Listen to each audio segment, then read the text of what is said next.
Good evening, everyone. Welcome to our Sacramento Homebuyer Workshop. My name is Jason Maida. Thanks so much for joining us this evening. I'm really excited to bring this class to you. Probably most of you have heard about this class through our wonderful partnership with Sac State alumni. So stingers up, and thank you for joining tonight. Now, tonight's class is a very interactive session, so we encourage questions. So we'll be kind of monitoring the Q&A as I roll through tonight's content. So we really encourage you to kind of chime in with questions that maybe come about in tonight's class. And tonight's class will run just about an hour. So, we'll spend some time at the very end of class talking or answering any questions that you have. Lots of great information to share with you. And just so you know, we teach classes like this once a week throughout the year. So, in case you have friends, family, maybe some coworkers that don't get a chance to tune into our live event like we're having tonight, they can always check out our class schedules we have in the next couple weeks.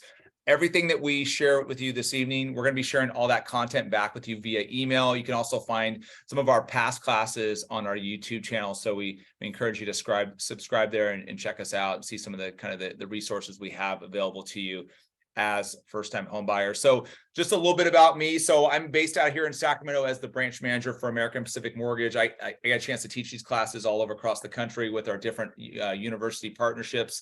And we specialize in first-time buyer programs. In fact, you're going to hear a little bit about one of those first-time buyer programs this evening that just kicked off last week, called the California Dream for All program, something that's really been keeping us busy over the last probably 7-8 days. But let's talk a little bit about tonight's class and kind of what we're going to touch on for talking points. So we're going to look at the housing market, kind of what's going on with the housing market. We're entering the spring buying season, which is super exciting. And we're going to look at interest rates and kind of how that affects the buying process. We're going to do a rent versus buying analysis in just a minute. We'll also talk about credit. How do we optimize our credit to help make sure that we're in the best possible financial position for purchasing our home? Talk about student loans and how those can potentially impact qualifying. We'll look at loan programs, some of the documentation needed for your home purchase. Then we'll have a segment where we talk about first-time buyer programs and some of the resources that are available to you in the state of California. And there's also other resources available to you outside of California in case you're joining us from other states. And then we'll kind of wrap up tonight's discussion looking at the loan process. We call it our 6 steps of home buying. And then we'll wrap up with looking at like, what's a consultation? Like, what do I want to do? So if I want to take the next steps of home buying, where do I go from here? So let's first of all talk about the benefits of buying a house. So when we think about owning a home, much different than renting, right? Because now we're going to have kind of a financial investment in this home. That it creates the ability of more affordability for our home. We're going to hopefully have something that's more sustainable because now we have more of a payment that we can control on a monthly basis. This is an asset, so we have the ability to be able to pass along that asset to the heirs of our estate. There's equity that grows over time as your home goes up in value. And there's still some really great tax benefits that come along with owning a home. And so as we discuss our home buying plan and what that looks like for us in the future, I want to kind of start with a rent versus buying analysis. So I just shared on my screen with you a really cool calculator that you're going to actually get in the email documents tomorrow. It's brought to us by Freddie Mac, and I want to take you guys through just a quick little scenario on what it could look like to continue to go down my path of renting versus what it could look like if I decide to purchase a home. So what we're going to do is we're going to hit these different data points on this screen, and then I kind of show you what this kind of comparison does. So we've already kind of pre-filled out some of this stuff, and we have like a $1,750 monthly rent. We're going to assume renter's insurance of $15 a month.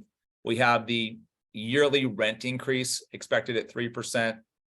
We have a home purchase. And so average prices in Sacramento obviously have changed quite a bit. We're going to talk about home prices in just a bit, but I plugged in $450 as our purchase price just as a kind of a starting point. We have an estimated minimum down payment of 3%. So that's the minimum down payment for a first-time buyer. And then we plug in property taxes. Generally, in lending, we're going to use 1.25% as the calculation for property taxes. We have homeowners insurance. We have the maintenance on the home. We want to factor that into our budget. And then when it comes to loan information, we're going to assume a 30-year fixed mortgage. I put in an average interest rate of 6.5%. We're starting to see rates come down a little bit, which is super encouraging. We'll talk about that in just a minute. Origination charges that come with financing.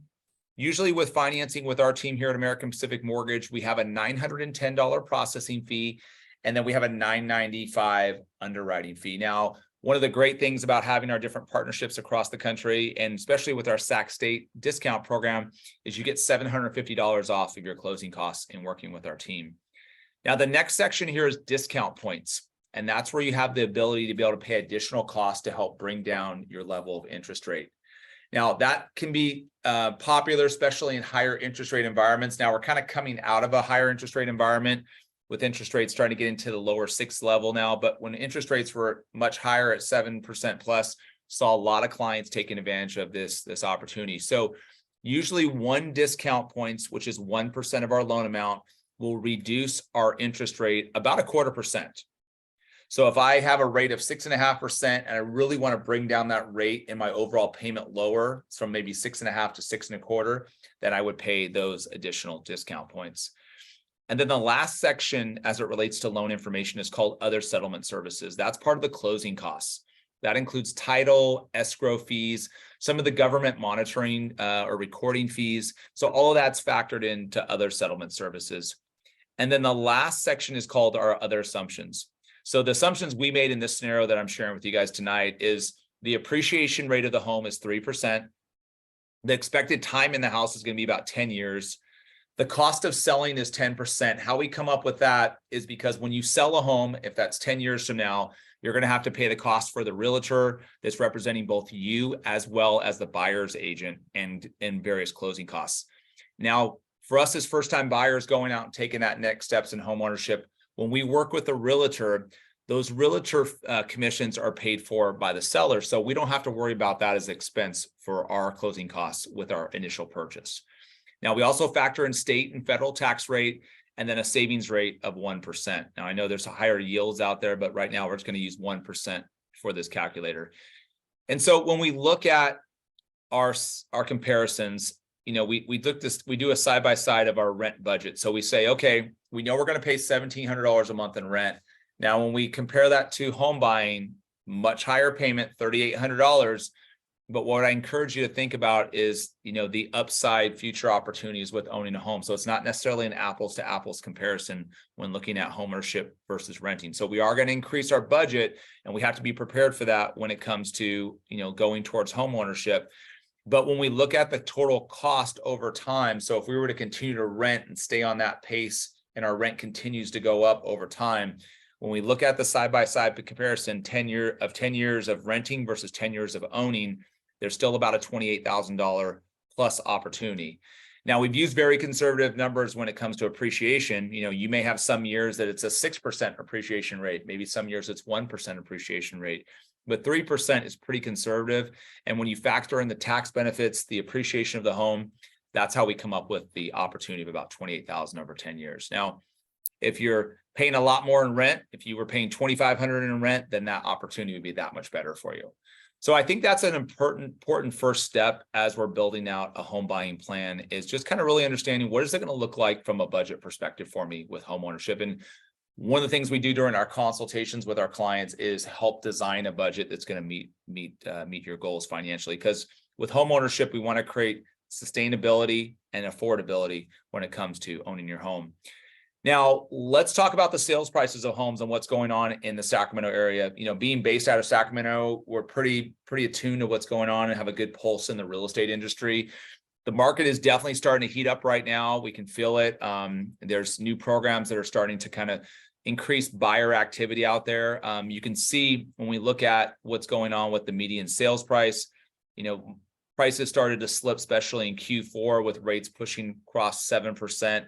As we're seeing us move into the spring buying, we're starting to see those home prices starting to go back up a little bit. So, you know, one of the things that I hear quite often from buyers is, you know, I'm waiting for the big crash. I'm waiting for the bubble to burst. And we always kind of hear that. I think there's never a perfect storm in owning a home or purchasing a home, which you're never going to have the lowest interest rates and the lowest values of homes. You know, something's going to have to give. But I think ultimately when we're designing home buying plans for you, we're trying to figure out something that's going to get you into home ownership affordably and sustainably. So, you know, 10 years from now, yeah, maybe your home goes up, or maybe you do have the opportunity to refinance at a certain point in time.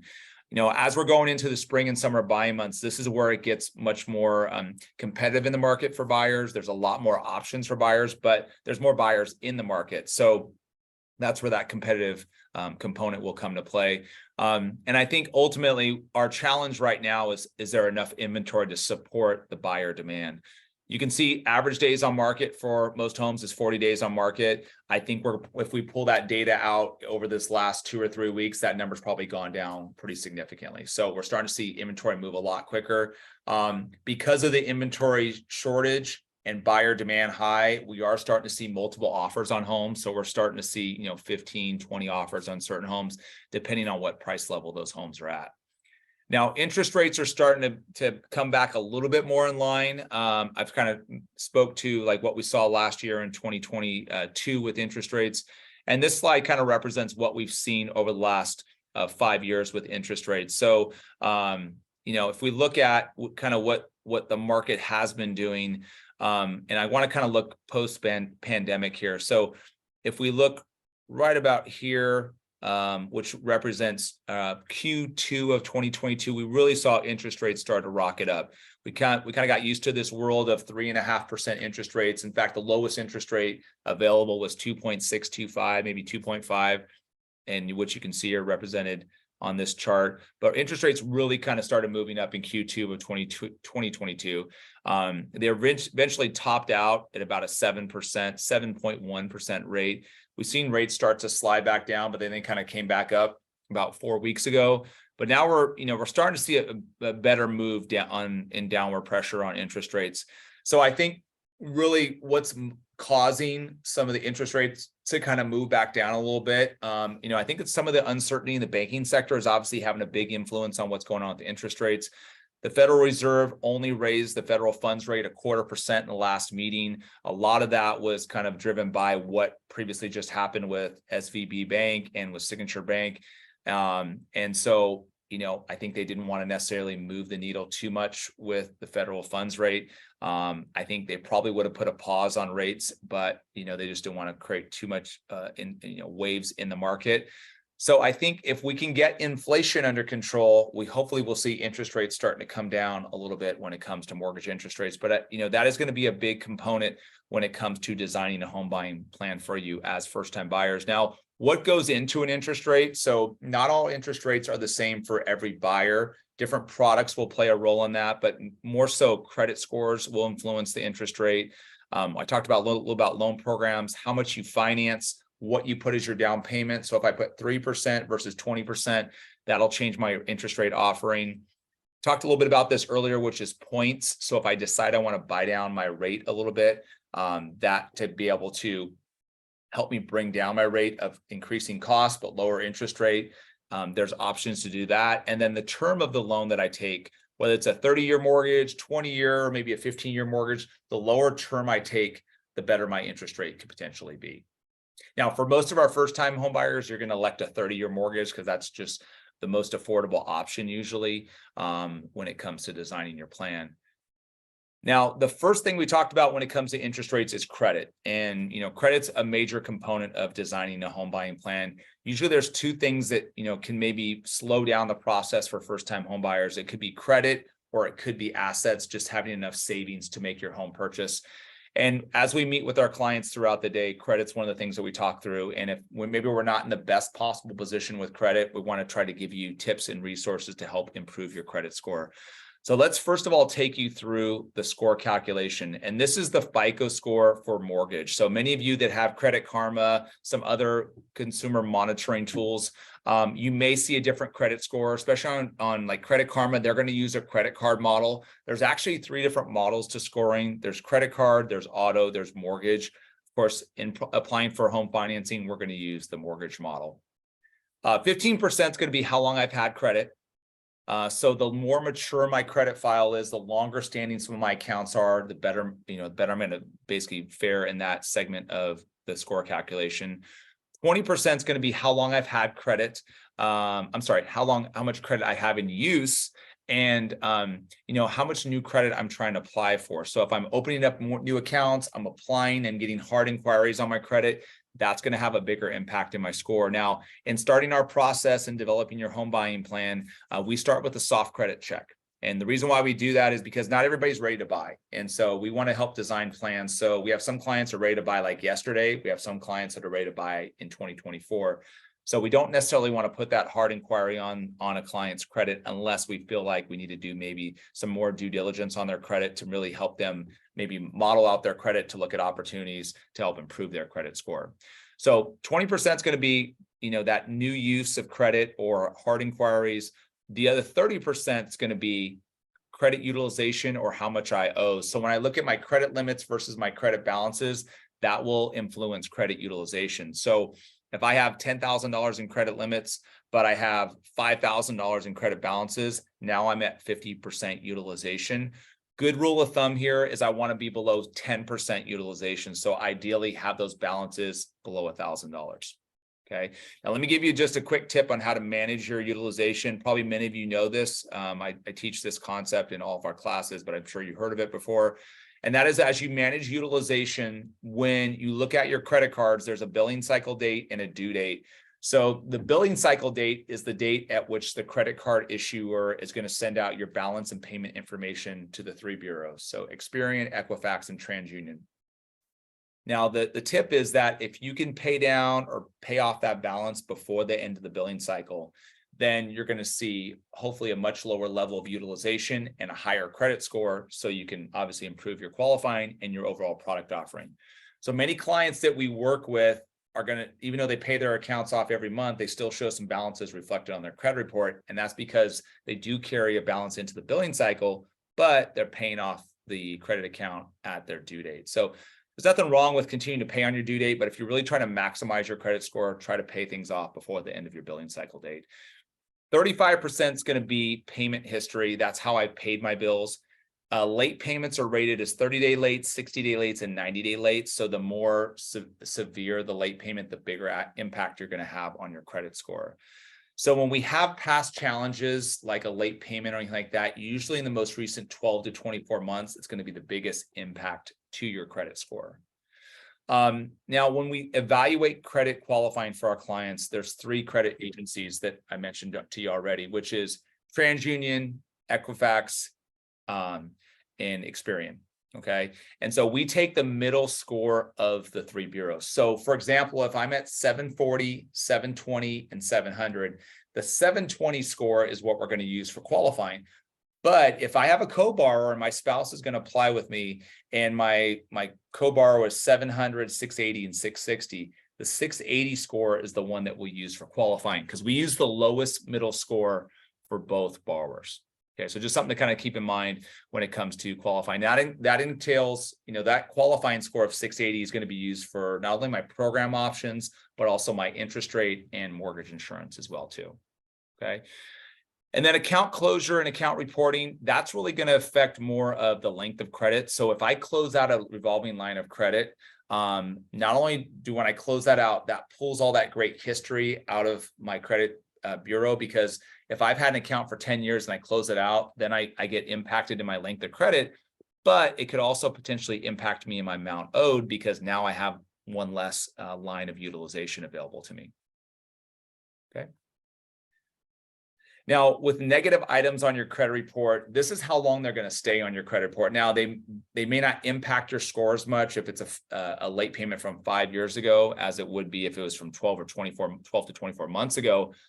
But this is how long they'll appear on the report. So hard inquiries are 10 years or less. Late payments are 7 years or less. You can see some of the federal or public records like bankruptcies will be 10 years or less. And then federal debt, like federal student loans that are in collections or tax liens, those can be on your credit report indefinitely. We usually have a slide here that says medical collections. Medical collections, there's a new law enacted where those will no longer appear on your credit report. So that's as of this month, I believe, or maybe it was last month. So just keep in mind, if you do have some medical collections that happen to report on your credit report, they should no longer be reporting as of this month, I believe.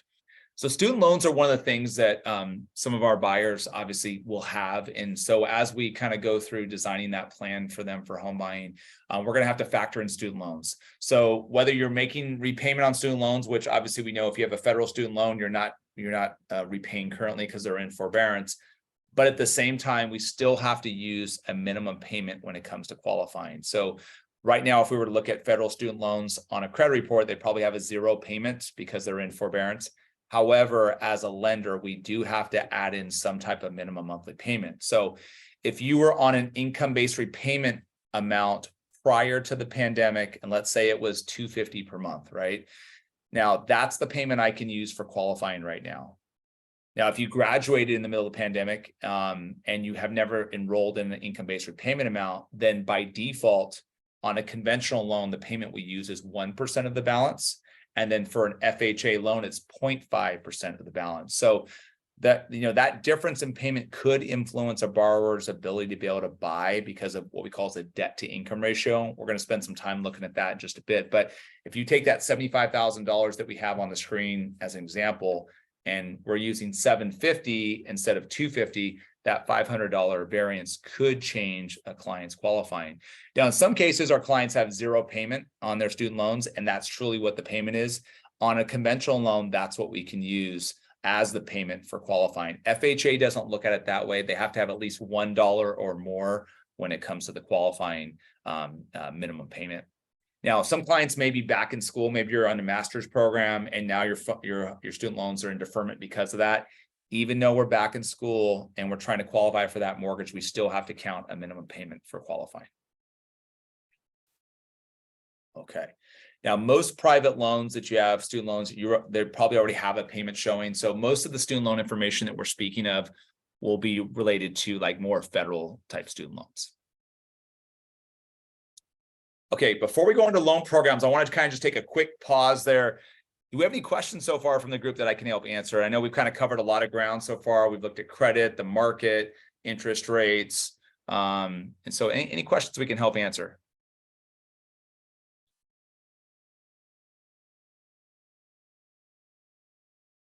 Okay. All right. So we'll keep moving into loan programs. Now, again, if you do have any questions, we'll do our best to answer those on air. And because, probably a lot of the other students in tonight's class may have some of the same questions. So we'd love to be able to kind of share that information with everyone. So let's talk about loan programs. And these are the 5 kind of core loan programs that we're going to more than likely see in our journey towards home ownership. But as first-time buyers, probably more so going to be around these 2 here, which are conventional and FHA loans. Now, conventional loans are also known, you can hear it's like Fannie Mae, Freddie Mac loans. And so those loans allow a first-time buyer to purchase with as little as 3% down. And, those programs do have a minimum credit score of 620. And so as we design options for clients, the conventional loan can be a great solution. FHA loans are going to be for clients that are putting 3.5% down. It does have a minimum credit score of 580 for an FHA loan. Now, under the CalHFA First-Time Homebuyer Assistance Program, you can elect either one of those programs, a conventional or an FHA loan. For our veterans that have served, there's eligibility around the VA loan, and the VA loan is a 0% down option for our veterans. There's a certificate of eligibility that comes for veterans electing that product, and then the cap on loan amount for VA loans allows us to go to $1 million plus with 0 down payment. Speaking of loan amount, I want to kind of jump back a little bit because I think there's a pretty important concept to understand as buyers. And that is around the maximum loan amounts. So as you can see here, conventional and FHA mirror each other with the maximum loan amount. What you're seeing here, the 763,600 is called the high balance amount. Anytime you finance more than 724, which is the conforming limit, now we go into this space called high balance. For certain areas across the country that are deemed high cost of living areas, you have the opportunity to take your loan amount to a higher level that will still allow financing under Fannie Mae or an FHA loan. So just keep in mind on conventional loans, when we go over 724, there might be a bit of a premium when it comes to the pricing that you pay as a consumer. Okay, so I'm going to jump back a little bit. We had a question that came in, which is, how similar will the FICO mortgage score be compared to a credit score? They seem like one is high or low, the others will be about the same. So generally, from what I've seen, Credit Karma or like the consumer score that you guys are seeing on your end are usually higher than the mortgage score. Now, everybody's situation is a little bit different, but generally that's what I see in my experience working with clients. Now, USDA loans are going to be for our clients looking to purchase in more rural areas. So for those of you that are joining us from Sacramento, if you were to go purchase in some of our foothill areas, maybe some areas in El Dorado County, some areas up north, Williams, for example, would be considered a USDA area. So USDA is the United States Department of Agriculture. So it has certainly geographical areas that fall under USDA eligible properties. That does also go up to a loan amount of $763,600, but there's two kind of requirements, not only geographical limitations, but also there's income limits by family size for that product. And then for jumbo loans, those are going to be for our clients looking to purchase above the $763,600 amount here locally in Sacramento. Jumbo loans usually require at least 10 to 15% down, and they do have what we call as reserve requirements. So when we think about our savings for our home, it's not just going to be savings for down payment. We're also going to have to save for closing costs, which generally are like 2 to 3% of your sales price, but also reserves, which are additional assets we have left behind after we've contributed our down payment and our closing costs. Okay, now in reserves, just as a quick side note, reserves are going to be usually 12 months of the equivalent of your monthly payment. So if I had a $5,000 mortgage payment on a jumbo loan and the reserve requirement is 12 months, that means in addition to my closing costs and my down payment, I would probably need to have about $60,000 set aside. Okay, now I want to spend some time now kind of looking at the conventional and FHA product and specifically around private mortgage insurance. And with conventional loans, private mortgage insurance comes into play when we put less than 20% down to purchase my home. And looking at conventional mortgage insurance, there's a couple different ways to pay mortgage insurance. There's monthly MI, there's what we call split MI, where you pay some of it upfront and you pay some of it monthly. There's single premium where you completely buy out the mortgage insurance right at the closing of the loan. And there's also lender paid mortgage insurance. And that's where we take a slightly higher interest rate in order to buy out the mortgage insurance. Now, mortgage insurance is not a one size fits all for buyers. PMI is going to be based upon your credit score, how much your down payment is, and then how much you decide to finance. Okay. And with conventional mortgage insurance, there is cancellation options. So as long as I have 2 years in the home and 20 to 22% equity, I can apply to have that mortgage insurance canceled. So with conventional PMI, and let's kind of take a look at a quick scenario here. So if I was to buy with financing $450,000, and let's say I have a 740 credit score and my down payment is 3%, my PMI is probably going to be about $183 per month. Okay.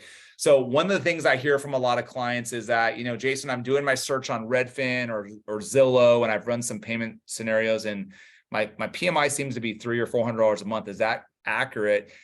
The reason why those aren't really reflective of a true payment scenario is because they're not aggregated with the correct information, or calibrated, I should say, with the correct information. So when we kind of go a little bit more granular with the calculation and use the credit score, down payment, and loan amount, that's where we come up with more of an accurate figure. And of course, as we meet with you for a consultation, we're going to show you what the cost of PMI will be for your home purchase. Now, for FHA loans, PMI looks a lot different. Now, just a couple of weeks ago, actually probably about 3 to 4 weeks ago, FHA announced a reduction in the cost of mortgage insurance. PMI on FHA loans used to be 0.85%. Now it's 0.55%. But on an FHA loan, there is no cancellation option. So whether I put down 20% or I put 3.5%, I still have mortgage insurance on my loan. For FHA loans, once I put down 10% or more, I have to have the mortgage insurance for 11 years. If I put just the minimum down of 3.5%, I have to have mortgage insurance for the full 30-year fixed period. So the monthly MI factor on an FHA loan is 0.55%. But we also have upfront mortgage insurance, which is 1.75% of our loan amount. And so those are two add-ons with FHA. Now, there is no upfront mortgage insurance with conventional loans. So that's something we got to be mindful of as we're kind of looking at FHA as an option. With an FHA PMI scenario, if we took the same $450,000 loan amount, and then we took monthly PMI at 0.55%, and then we also add in the upfront mortgage insurance. So you can see the 1.75 on 450 would add an additional 780.75 on top of your loan amount. So instead of financing 457, now I'm financing 450. Instead of financing 450, I'm financing 457.875. So I have to add that in to my total amount of my loan balance. And then my monthly PMI would be 206.25. Now, pretty close to MI on the conventional loan. And it's a lot better than it used to be when the mortgage insurance factor was 0.85, where we saw probably about a $200 difference in mortgage insurance. But there certainly is a higher expense with FHA loans. So as a buyer, if you were to kind of step back and say, wow, why would I really choose FHA over conventional? Because it seems like FHA is a lot more expensive. And yeah, you're probably right. But not every client that we work with qualifies under a conventional loan product because it's a little bit more restrictive from a credit score perspective. So it requires a little bit better credit score. But when we look at maybe past challenges, if we had a late payment, maybe some collections, maybe we've had some past problems with like over limit fees or whatever the case may be, conventional might not always work with our buyer situation. So that's where FHA has a little bit more leniency from a guidelines perspective. And so what's important for us is as we meet with our clients, we want to design a plan that works best for you. So when we meet and do that one-on-one for 20 or 30 minutes in a session, we want to make sure we find the right product that meets your financial needs. Okay, now I want to kind of switch gears now and look at documentation as it relates to income for your home financing. And this is some of the basic documentation that we'll ask for when it comes to income. So for our W-2 wage earners, we usually ask for the last 2 years of W-2s, 30 days of pay stubs. We're going to do some type of verification of employment for the client's work history. Now, for some of our self-employed individuals, there might be a little bit more documentation required. Usually it's the last 2 years of taxes, profit and loss statement. We're going to verify the business, whether that's through CPA letter, maybe a business license. All of that will be required for us to be able to validate business for self-income. Now, you do have to, if you're self-employed, you have to have 2 years of self-employment history. That's going to be something that's required under the qualifying. Now, if we look at some different scenarios that we work with our clients on, if you have W-2 employment in let's say I've been there for, well, let me back up for a second. Some of the misconceptions, I guess, is kind of what we hear is that I have to have 2 years history in my job to be able to qualify for a mortgage. And actually the rule is 2 years history and or supporting education. So we have a lot of clients that have just graduated maybe in the fall and now actually already start jumping into home ownership. So as long as we're able to show that they've had education that supports their new job, and let's say they just started January 1, we can still use their new income to help qualify for them for a mortgage. So let's say, for example, I graduated from Sac State in the fall. I have a 4-year accounting degree, but now I just went to go work for Deloitte in Sacramento, and that's also in the accounting field. Even though I just started my job, I can still use that new income for qualifying on my mortgage. Okay, so a lot of people think it just has to be 2 years, not the case.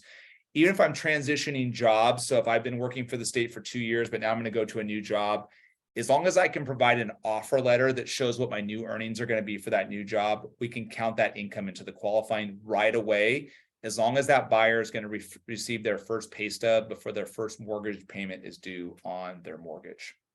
So that's just kind of a little known fact. People don't really realize that you can do that. Now, if you do have dual employment, so let's say I'm in the healthcare industry and I work for one clinic 30 hours a week, I work for another for 20 hours a week, I do have to have 2 years history showing that I work for both clinics simultaneously in order to count both sources of income for qualifying. Now, any income being added into the application for qualifying has to come from borrowers that are on the application. So if I'm applying in just my name, but I know my spouse has additional income, but my spouse is not part of the application, then my spouse's income can't be used for my qualifying. Okay, so that comes up every so often. And And then, when we look at,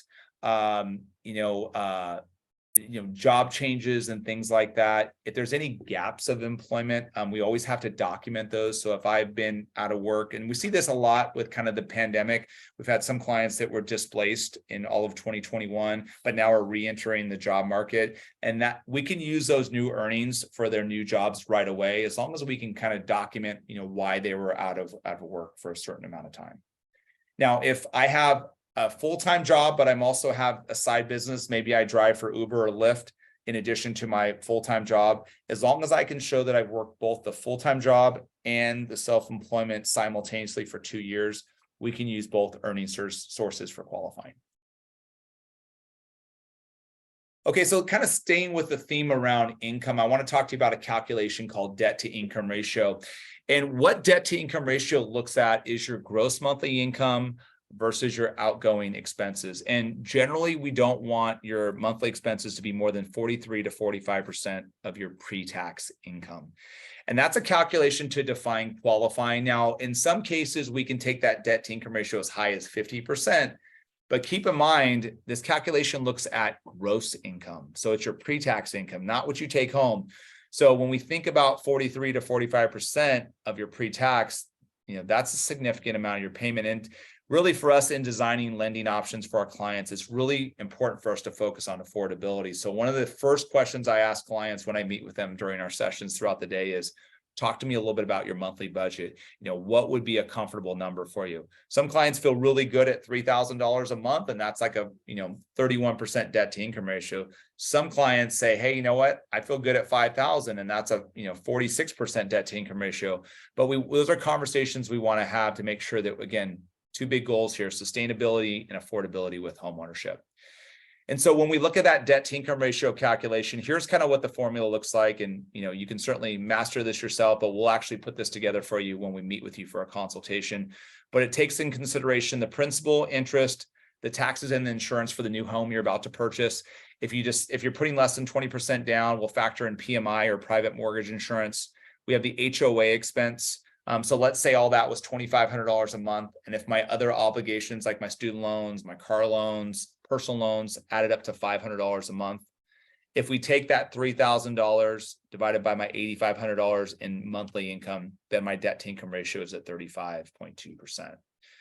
So a lot of clients that I meet with will ask me, Jason, what should my debt to income ratio be? And it's really hard to tell you kind of what that should look like. But I will tell you, in working with hundreds and hundreds of clients throughout the year, that most first-time buyers feel really comfortable around 33 to 36% debt to income ratio. All right, so we've kind of built our plan that we started off with tonight's class, and we've kind of looked at the market, the interest rates. We've talked a little bit about credit and how that impacts your interest rate and your product offering. We looked at programs. And as we kind of go into the final stages of tonight's class, we want to talk a little bit about assets, because that's probably the second hurdle for some of our first-time buyers in addition to credit. And so here's the documentation needed usually for the asset side of qualifying for your mortgage. Usually it's going to be verifying an asset statement for the last 60 days. So checking in savings accounts. Cash deposits are not acceptable for the qualifying. So we can't use cash deposits. We have to paper trail every asset that's used in a home purchase. If you're introducing retirement accounts, let's say you're going to take a loan against your 401k or maybe your 403b, maybe you're going to withdraw money from your IRA. That could potentially be an option, but we would encourage you to talk to your tax or financial advisor, because we obviously don't want to create a tax event by accessing some of those funds. Now, gift funds can be potentially used for your home purchase. That's where a family member is maybe contributing funds. It needs to be an immediate family member, and we need to document those assets. Now, those don't require to be seasoned like regular assets. So that's why we're asking for 2-month statements here, because there's a 60-day requirement of seasoning. Gift funds are immediately accessible for a home purchase transaction. Okay. Now there's a process to gift funds. Usually we need a gift letter signed by the donor, bank statement, and then proof of the transfer of the funds.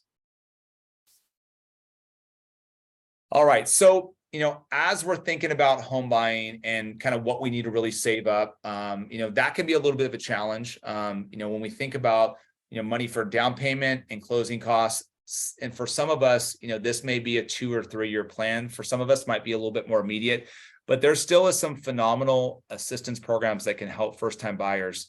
And we get a chance to partner with CalHFA, which is the California Housing Finance Agency. You may have seen them in the news, especially as of late with the announcement of the new California Dream for All program that just launched last Monday. We're going to talk a little bit about that in just a minute. But CalHFA's is a state agency designed to help low to moderate income households achieve homeownership. And we're proud to be the #1 partner of CalHFA here at our office in Sacramento. So something we've really got a chance to help hundreds of buyers using this program, and it's really a great resource for you. And so there's kind of 2 staple products that are available through CalHFA, and then every year, at least over the last couple of years, we've been introduced kind of new products that are kind of focused on certain areas of the market.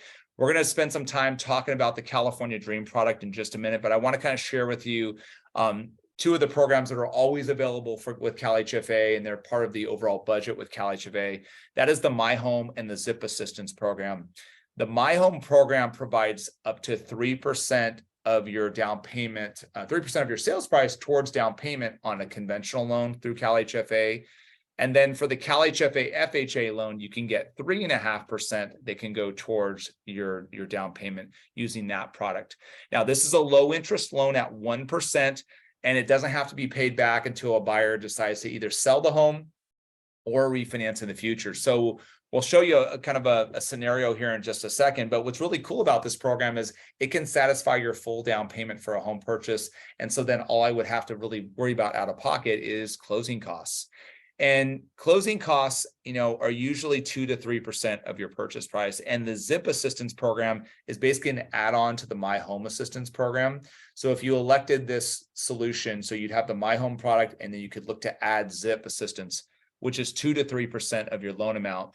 Now, the ZIP Assistance Program will generally elevate the interest rate offering for a first-time buyer, usually from 6.375% all the way up to 7.3. So it doesn't always make sense for a buyer to use a ZIP Assistance Program, but if we're really limited on assets, this is a 0% interest program that can help a buyer limit their out-of-pocket expense. So if we were to look at a scenario of home buying, and in this scenario, I have a $450,000 purchase, just like we looked at our budget earlier. So if I had a 3% down payment, that would be $13,500. So potentially I could have that support offered to me from the MyHome Assistance Program. So instead of having to come up with the $13,500 plus the closing costs, I could have the MyHome product cover that $13,500. So potentially, maybe I'm just worrying about my closing costs out of pocket. So $19,000 to maybe $13,500. Now, in this, as you can see, kind of, in the traditional sense, if we did not have any assistance, we're probably going to need about $22,000 to $27,000 total to purchase our home. But when I look at adding those products like MyHome Assistance, then I help move that requirement down a little bit lower. Maybe it's $9,000 to $13,000, or maybe if I add the ZIP Assistance Program, maybe I can reduce that even further. So those are all options that we have under the CalHFA program. And even for the FHA version of CalHFA, we can do the same exact thing. So we can take that 3.5% down payment requirement, we can add in the MyHome Assistance Program, and then be able to contribute maybe just only our closing costs, or potentially add in the ZIP Assistance. So that's the MyHome and ZIP Assistance Program. Now, just last Monday, we launched the California Dream for All program. You may have seen this in the news. This has got a lot of attention. We can't even keep up with, with the attention that we've got received in our office as the leading provider of CalHFA programs. And it's a fantastic tool. It's basically a product that offers up to 20% of a buyer's purchase price in down payment assistance. So instead of putting that minimum 3% down, a buyer can put now 20% down to help really limit their out-of-pocket expense, but more so create better affordability for them. So they're financing less and having an overall lower payment. Now, this program has $150 million allocated towards it this year. We've had so much interest in this program that we've already reserved about almost $100 million of the 150 in just a week's time. So there is still limited reservations available for this program. We're really hoping that there's going to be other opportunities this year to be able to introduce future buyers to this program. And we're still encouraging clients to take a look at the California Dream program. but these funds are going pretty quick. The commitment for these funds happen once we have an accepted offer from a seller. Now, the way the program works, it's 20% of the sales price in assistance. This is a no interest loan, but it does have an equity share component.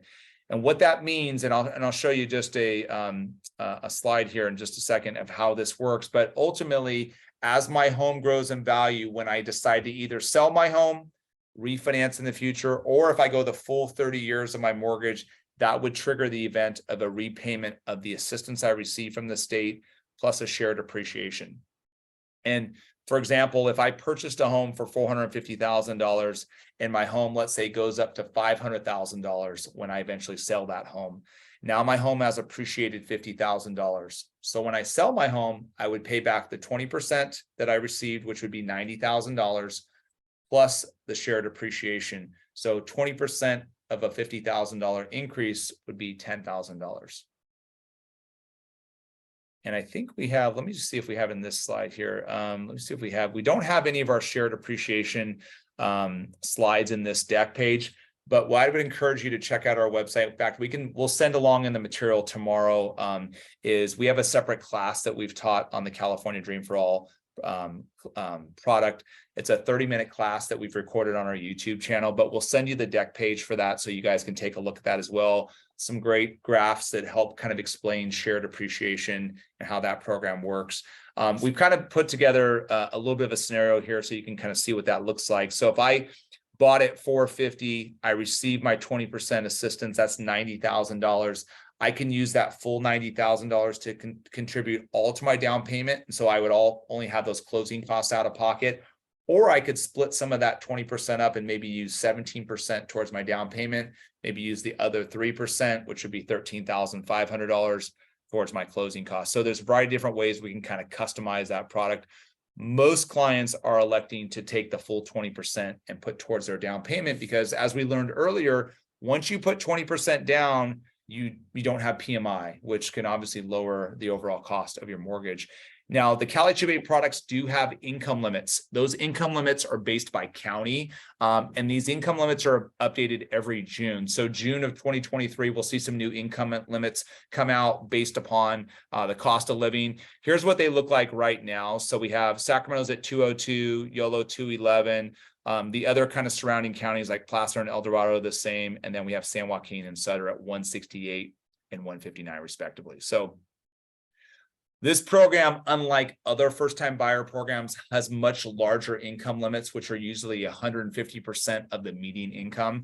So it's just a far more inclusive program because most first-time buyer programs will only go up to 80% of the median income for consumers. Now, here's some of the other eligibility requirements.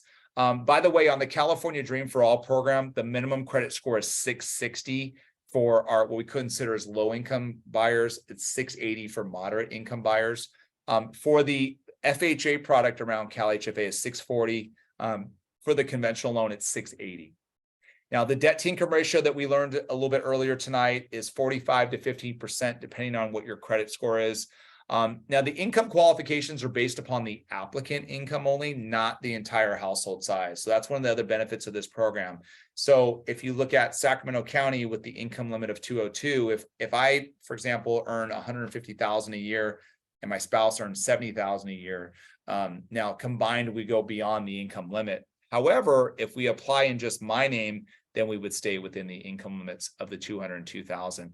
A first-time buyer is someone that has not owned in the last 3 years. Okay, so even though maybe I sold a house in 2010, I've been renting for the last 10, 12 years, I'm still considered a first-time buyer. This product is only good for one-unit properties. That would include a single-family home, a condo, a townhouse. Manufactured homes are potentially eligible, but it can't be like a mobile home in a park. It has to be on land that is owned. All right. I know I went through the CalHFA product, and I'm sure I'm going to have some questions that come up. So let me just answer a couple of questions on air. So first question is, can you add up to 10% of your own money to the Dream for All to lower your monthly payments? The answer is yes. So you can take the 20% and you can add up to 10% to improve your qualifying. So yeah, great question. You can't add any more than that because you do have to keep your loan amount and assistance within 70% of your 70% to 105% of your purchase price. So you can't, go buy a $450,000 house and put $100,000 down plus get another 20% from the state. Because again, the design of the program is to help create affordable homeownership. Again, for more information on the California Dream for All, really encourage you to check out that YouTube video. I think it's really helpful. I think we've had over like 7,000 views on some of that work that we've done. So hopefully it'll get a chance to really, provide some better insight for you. So the question was just, can we purchase multiple family using CalHFA? So again, CalHFA products are only designed for one unit purchases. And then question on, I assume this is related to the California Dream Program, is what happens if I do not sell the house for 30 years? So if you don't sell the home for 30 years on the California Dream product, then that at the end of 30 years, that would trigger the repayment of the 20% that you received. And then based upon what that 30-year value is versus what you paid on it, then that would be a 20% appreciation share. Highly don't recommend going the full 30 years with the shared appreciation program because obviously that number could get pretty large with the shared appreciation. And then question was, how many months ahead of time should I apply for the loan programs prior to when we're ready to house search and buy? I'm looking to buy by the end of the year or in 2024. So I always encourage clients to meet with us sooner than later. I have clients that have been shopping for homes for the last 2 to 3 years. And I have some clients that, meet with us this week, and they're finding their dream home over the weekend. So I think everybody's situation is a little bit different, but I think ultimately, the sooner you can meet with us, the better, just so you can design a plan that, works best for you. All right, great questions. And then another question on the California Dream product, which this always comes up, is can you refinance a loan without having to pay back the down payment? So the triggering event is a refinance. However, in the guidelines, there is an exception. If you're refinancing to lower your interest rate, you have a one-time refinance exception. And that refinance generally can be done after 12 months from the purchase. And then just kind of just a sidebar with refinancing, you can't refinance to take equity out. If you refinance, it's only to reduce your payment. It's not to take access out of the funds through the appreciation of the home. All right, great questions. And we'll continue to answer questions live on air. I do want to, before we get too far to the end of tonight's class, I want to take you guys through the 6 steps of home buying. I think it's a really important exercise to understand, kind of how does this all kind of come together now. And so these are the different milestones you go through in going through the home purchase. The first step is going to be pre-approval. And that's where we've completed the eligibility of your financing. Now, that's the output of a consultation with us. And that consultation is anywhere between 15 to 30 minutes where we get a chance to talk about your budget and credit and product design and then kind of make sure that we have you in a good position to go out and start your home buying search. Usually the pre-approval is good for 60 days. Well, we can always recertify that pre-approval if it takes you a little bit longer to find that home that works for you. And then step 2 is going to be house hunting. So that's where you get a chance to go out and actually look at homes. Now, you've probably started your search by that time online and have identified some neighborhoods or some specific properties that work for you. But step 2 will be when you go out and start looking at homes with realtors. Now, we have a fantastic network of preferred realtors across the communities we serve. And so, if you ever do need us to introduce you to one of those preferred realtors after that pre-approval, we can make that connection. A pre-approval generally will get updated throughout your home search because some clients may get pre-approved for $600,000, but maybe really the sweet spot of where they want to buy is $525,000. So when they find that home that they want to pursue and place an offer, we can always amend that pre-approval to match that offer price. So now as we're going through the 6 steps of home buying, we've gotten pre-approved, we've started the home search, and then we stumble across that home that we love and we want to make an offer. Guess what? That seller just accepts our offer. So when that offer gets accepted, now we move to step 3. That's called entering escrow. And so once you've entered escrow, our team's going to reach out to you and say, congratulations. Talk to you a little bit about next steps in the process and schedule you for your follow-up consultation. And that follow-up consultation is something where we meet with clients over video to talk to kind of the mechanics of their financing, make sure they understand kind of where they're at and the various milestones of the process. Within 2 to 3 days, you'll be also responsible to make an earnest money deposit. That deposit is usually 1 to 2% of your purchase price. That is an out-of-pocket expense. So even though you're using an assistance program to maybe help with your down payment or your closing costs, as a buyer, you still will need to contribute those funds up front. Now, as I mentioned, we'll do a follow-up consultation with you, and that usually happens within at least 3 days of your accepted offer. And we start also the processing of your loan, which will include ordering the appraisal of your house. We're working on some administrative functions behind the scenes, including kind of getting everything set up and designed with, the fee structure for your loan based upon how your contract has been agreed upon with the seller. And then within 72 hours of your acceptance, we'll send out disclosures to you. Here's what an earnest money deposit looks like. Again, it's 1 to 2% of your purchase price. And when you make that deposit, that money is held in an escrow account, and it's usually protected by what we call the contingency period. The contingency period allows you to do due diligence on your home. It's usually in the first 14 to 17 days of your contract. It includes getting the house appraised, getting your house inspected, which your realtor is going to help organize that, and then, of course, getting your loan approved.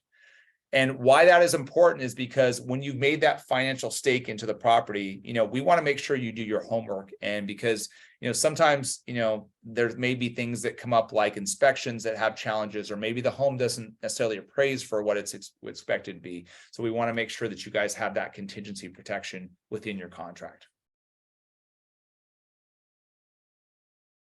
Okay. And okay, let me just answer a quick question. So, and I think I mentioned this earlier. So when it comes to assets, I think somebody's asking questions around maybe the earnest money deposit. So the earnest money deposit, will have to be paper trailed in your bank account. So if you do have cash deposits, those would not be considered in your bank statement. So especially in the most recent 60 days of our analysis. Okay. And then just a side question, somebody asked, are there any closing assistance programs other than CalHFA? There is other programs out there. You might have heard of the GSFA program, which is the platinum program. What we found is because of the interest rate environment and the volatility, there really hasn't been very good solutions out there with their product line. And honestly, the interest rates are much more expensive than what we see currently with the CalHFA offering.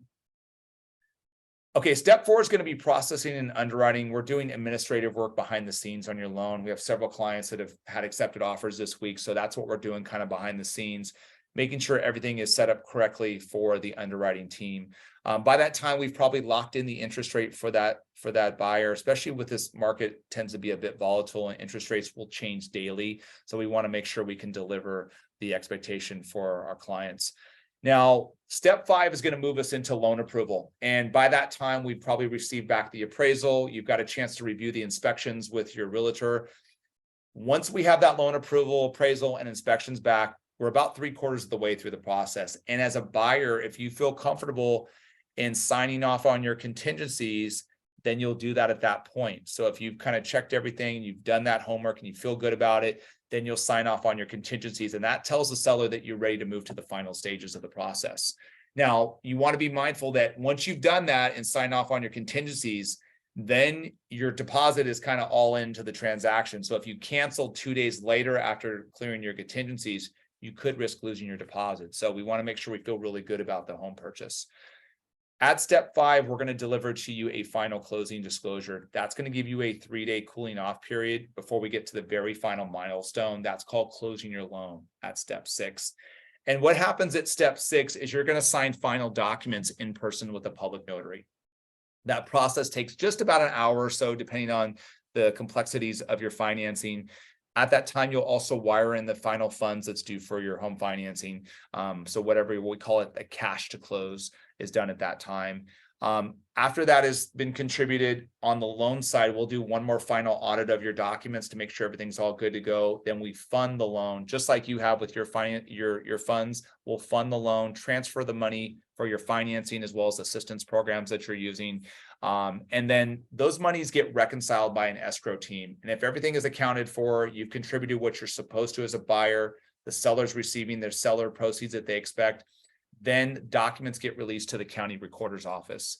And they record a grant deed that transfers ownership to you and a deed of trust, which is your agreement to repay the loan. And so once we get recording confirmation back, that's when you become the official owner of the home. We get a chance to celebrate, high five, talk to you about next steps, and really kind of make plans for moving in. So it's a big deal. It's obviously going to be one of the biggest purchases you make in your financial futures. And, we want to help celebrate that with you.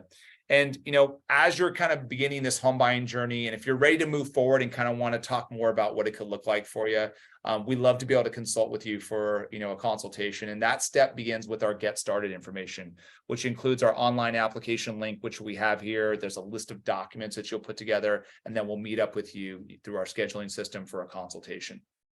And that's a free service we provide. So just like I think one of the audience members asked, when should I start to kind of prepare for this?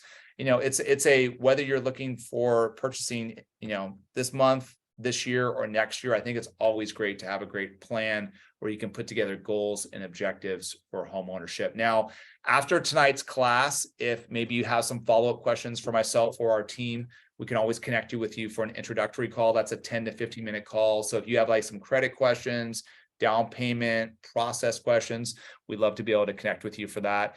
Here's what a consultation looks like. So it's about 30 minutes. We're doing some condensed versions right now because we have a kind of a big wave of interest from the California Dream product. But nonetheless, these are sessions we'll do with you to review kind of where you want to buy, what your budget looks like, what's your credit look like, and how can we optimize credit? What do interest rates and closing cost options look like? And ultimately, we're going to build a plan for you. And the output of that plan is to have you pre-approved. And so as we move through pre-approval, then we'll kind of start that journey towards home ownership, like you saw in the 6 steps of home buying. And as you're going through the buying process, we have some really cool resources for you, like our mobile app. You can actually even start the pre-approval process right there at mobile. You can follow the progress of your loan. So a lot of our clients will use the calculator as they're out home shopping. So when they're in step 2, they can take advantage of the calculator functions. Really great resource for you to help you on that path towards home ownership.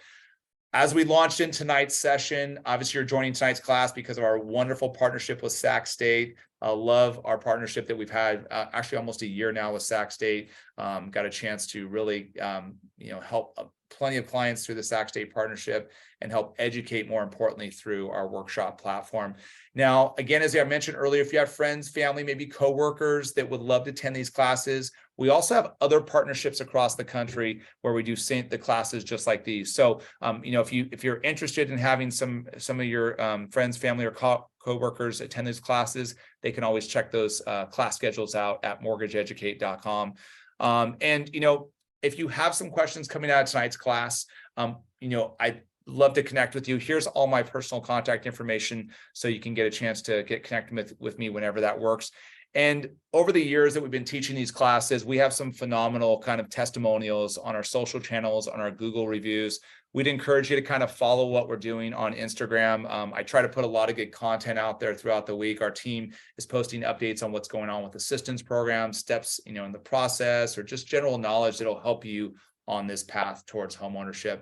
And again, we're teaching classes like this every week. So, if you do want a refresher or kind of go to some of our product specific classes, we would love to have you join us for those.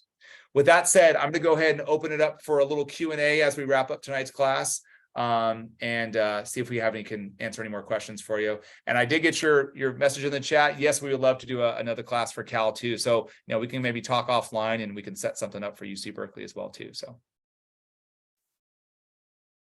All right. Do we have any questions from the audience that I can help answer?